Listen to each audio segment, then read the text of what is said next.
morning, everyone. What it doesn't say in my bio is that I had or I have no background training in epidemiology or health or anything like that from my early days, from my university graduate days. My training was actually as a geographer. So, unusual in this field, I think. The other thing is that I've been a harm reductionist for over 30 years. So I'd like in the next maybe 12 to 15 minutes or however much time Dee gives me to go over a few stories of my involvement working directly with communities of people who use drugs. So let me take you back almost 30 years. I was working in a country in East Asia, and my job at the time was to support the country in tracking the transition of drug use in an area where a large road was being built. It was a rural area, highland populations, and the majority of people there used only opium traditionally. And the government was worried that with the new road coming in, bad things might happen in terms of heroin and particularly serotransmission of HIV. So my job was to track the progress of the road, to track changes in drug use behavior, and to look at levels of HIV in the surrounding communities. So, easy enough for a young scholar to go out and spend time in the field in a foreign country, which was great. The problem was, there was a real problem. There was a real problem of drug use changing quite rapidly as a result, not just of the road moving in, but the workers who were involved, coming from outside, inside, bringing outside behaviors inside. And I'm sure you're all aware of this in one way or another. So we sat down with the government officials, said this is a problem. They said, well, what should we do about it? Me, geographer, said, well, I don't know, why don't we ask the experts? And they said, who's that? I said, well, why don't we ask people who use drugs? Because they'll tell us how things are changing, why things are changing, and what's going on. And of course, law enforcement thought that was a great idea. Let's bring all of the people who use drugs into one area. We get to identify everybody, and boy, this will be great. And I said, that's not exactly the point. We got agreement from them not to enforce the law in a country where the law was supreme. So working with a couple of local peers, we were able to bring together a collection of about 35 people who use drugs in this area. We sat together in a hotel. The police put up a cordon around the hotel of about 200 meters, and I had to ask them, is that to keep people out or is that to keep people in? I wasn't quite sure about that. But we sat down over the course of 3 days, and an extraordinary thing happened. A program was developed, the very first needle syringe program to be done in a rural area in this country. And this came as a direct result of discussions with people who use drugs. And we covered a variety of areas. One of the first things we discussed was, how do we deal with people who are using now, putting them in a hotel, and how can they access their drugs? What do we do with needle syringes? And together we developed a small harm reduction kit that everybody would get that had needle syringes in it, had a disposal box with it, and we worked out that they would police among themselves how to make sure that everything was cool in that sense, including hooking up with local users who could allow you to find a place to get what you needed, everything below board. The second thing was, how do we know, once we get needle syringes, whether we're getting the coverage we need? Or how do we know we're getting to all the people we need? And one of the unique things we learned about injecting drug use behavior at this time was that most of it occurred outside, and it occurred in some very specific spots around town. You guys know this already. It was new to me. And going to those spots, what we noticed was, at that time, there was only one place to get needle syringes, and that was to steal it from health centers. And every health center, there was a wrapper on the needle syringe, and it was a very specific wrapper because there was only one company in the country that produced them. So the outside place of use would be littered with these wrappers all around in the bamboo plots. So you would know, okay, there's a lot of injection behavior going on here, et cetera, et cetera. And they said, why don't we turn the wrapper over, print a new wrapper with a harm reduction message on the back? I thought that was a great idea. And they said, well, what language do we put it in? Because there are 15 different languages here. So we don't need a language, we'll just use pictures. So we spent half a day together working out which pictures would project the right image. Got this thing done, and I convinced the printing company to print it. So we printed out, I think, 1.5 million or 2 million needle syringes with these wrappers. The other thing we agreed was that we didn't want to have a needle syringe exchange.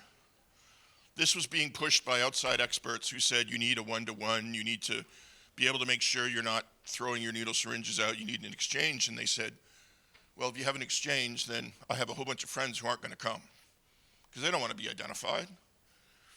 And we decided that it would be needle syringe provision. And there would be no limit. You could come up and get 60 needle syringes if you wanted. We would give them to you, and off you would go. You wouldn't have to bring them back. But we had sharps boxes that went out with people. So you could just make sure that you tried to collect as many as you can.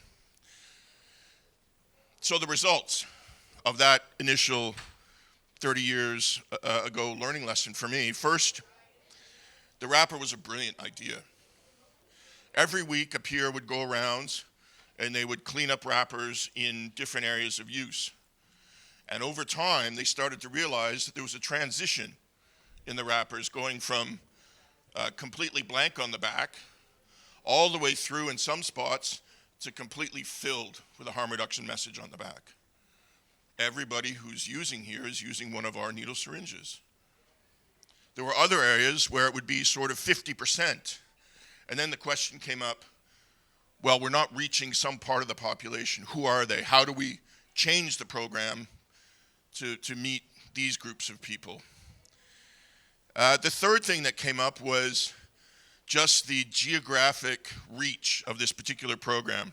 It was set for a very small area, but through secondary exchange and tertiary exchange, we were reaching 4 times as many people as we'd originally thought, and we were actually supplying needle syringes to all of the surrounding counties out of this one program because we had no limit on what number we would give to people. So it was an extraordinary program that lasted for about 2 years and was very much under the radar. It was a program that I had, the donor's not in the room today, so I can say this. I had money to run, but I was explicitly told, is this going to be published on the web? That the money could not be used to buy needle syringes. I could run an education program. So that's what I did.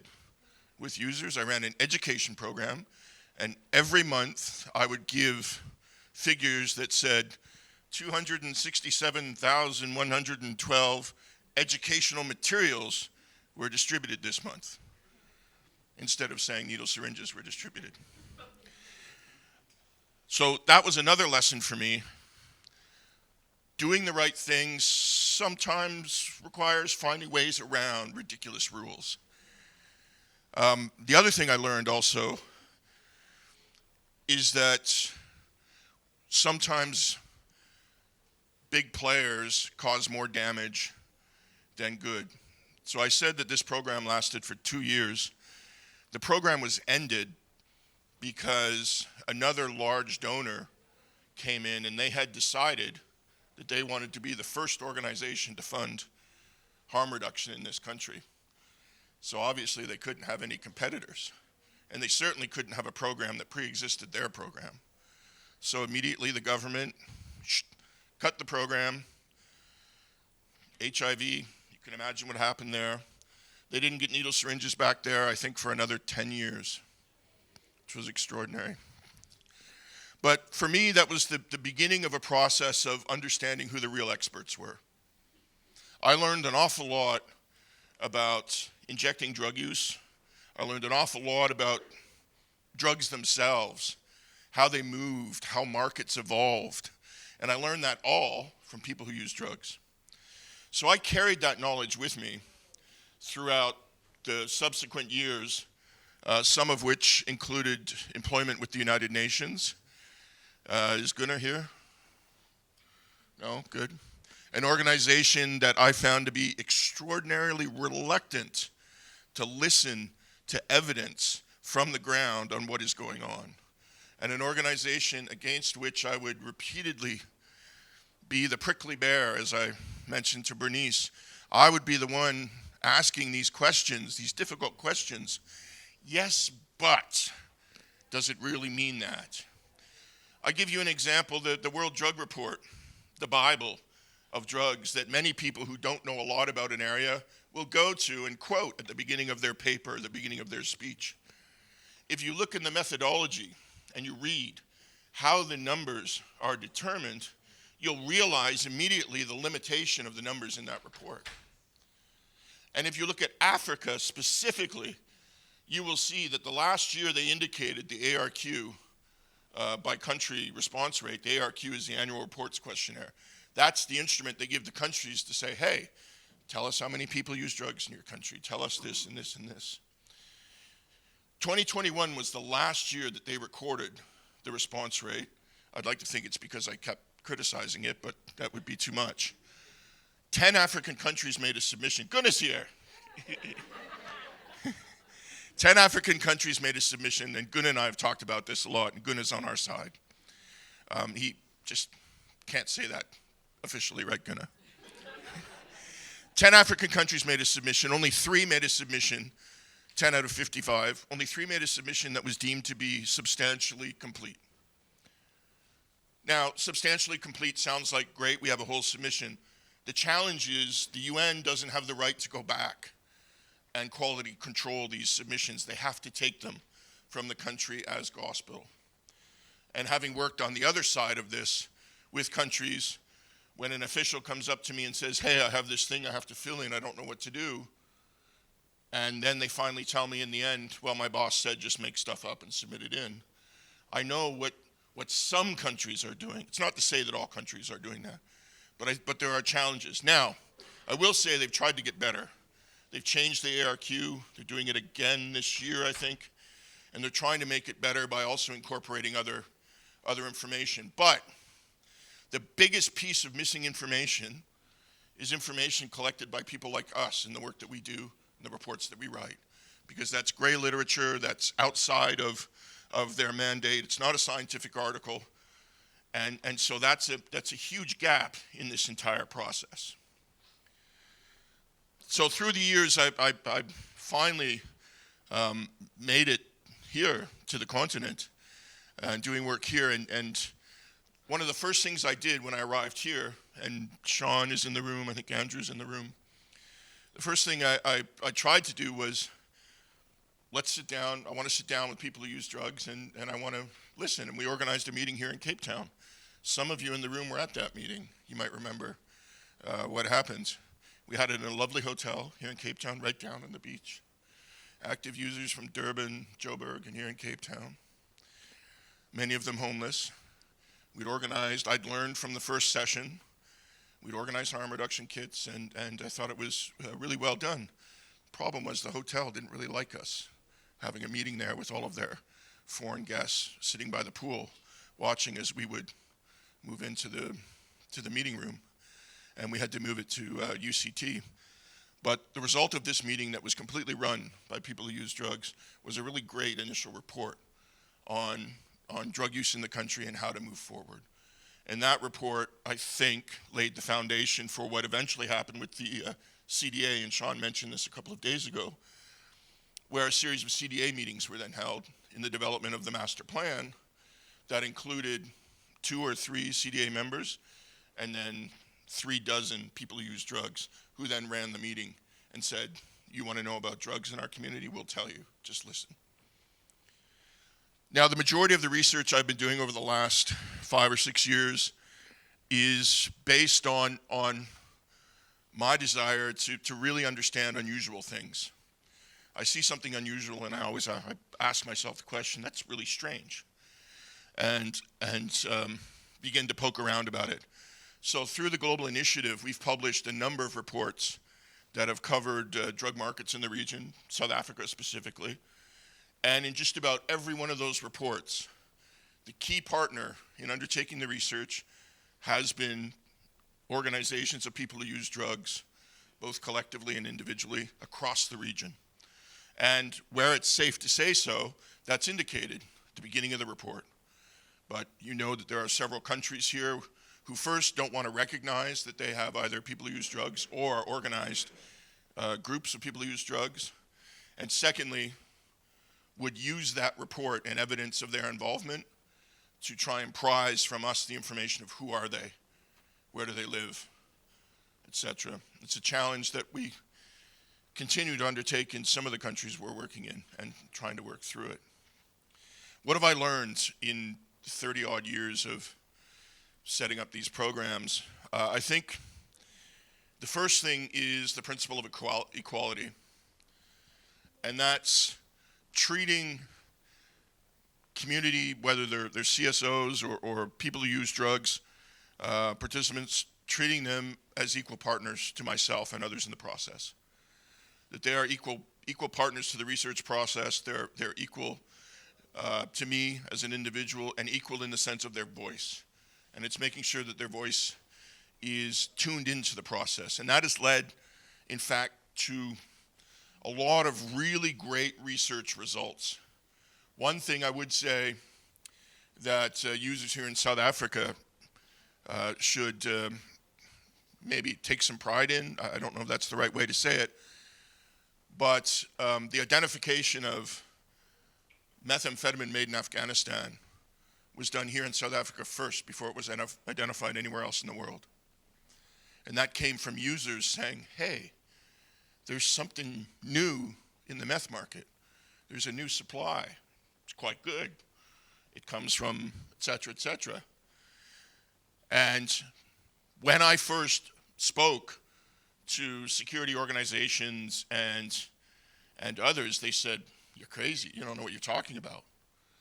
They said, there's no meth being made in Afghanistan. Secondly, if there is meth in Afghanistan, it's not very good. Third, if it is there and it's not very good, it's not being shipped out of Afghanistan.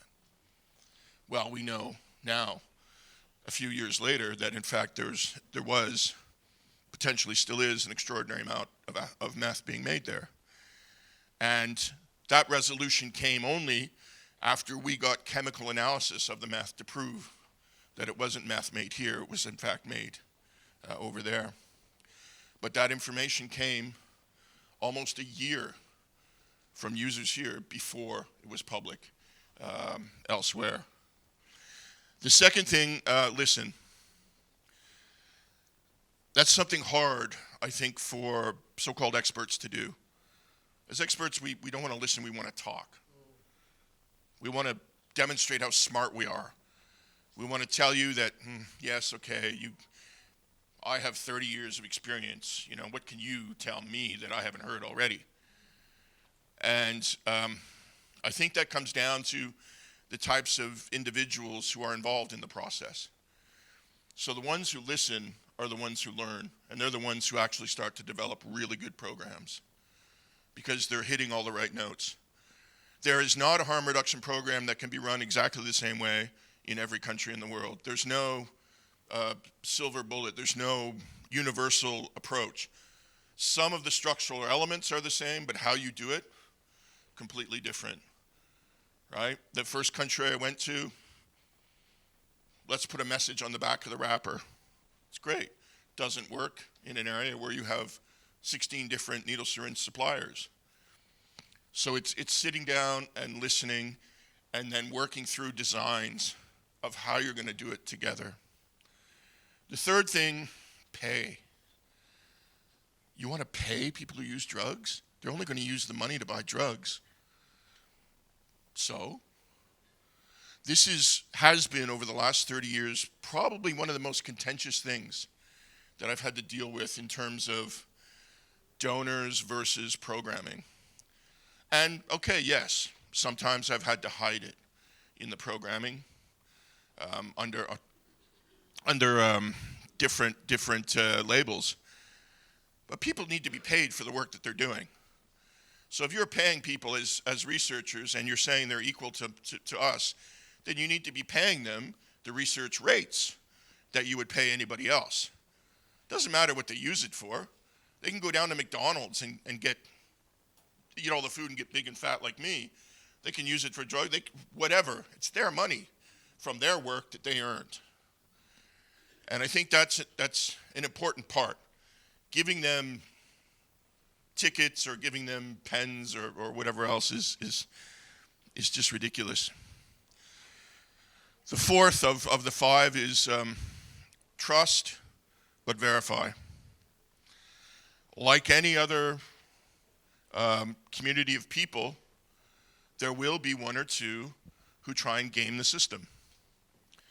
Maybe they write up interviews that they didn't really do. But that's not unique to people who use drugs. I had an international consultant submit to me a report not long ago that was written by AI. And they thought I wouldn't notice. The first clue to me were citations with my name on it for things I never wrote. So I didn't know I wrote that. But it's just, lazy people will be lazy people. Bad people will be bad people. Just because somebody uses drugs doesn't mean they're lazy or bad. Right? That's a characteristic of any individual. So it's trust, like you would do with anybody else, but also verify, like I do with every other person who works for me. Have you done the work? Let me see. Let's talk about it. The final thing, and I mentioned this earlier, is credit. What's the use of involving people who use drugs in a research process or development or running of a program if you don't also give them credit for doing it? Now, I mentioned earlier credit where possible, because you don't want to identify people that would then expose them to danger. But credit where possible, in occasions and locations where that's possible to be done. Those would be my 5 lessons, Dee. I'm happy to discuss in more detail, but today I'm 30 years on in harm reduction, and I'll tell you I'm still learning. And I'm still learning from a lot of people here in the room today, and I thank you for that. This geographer thanks you.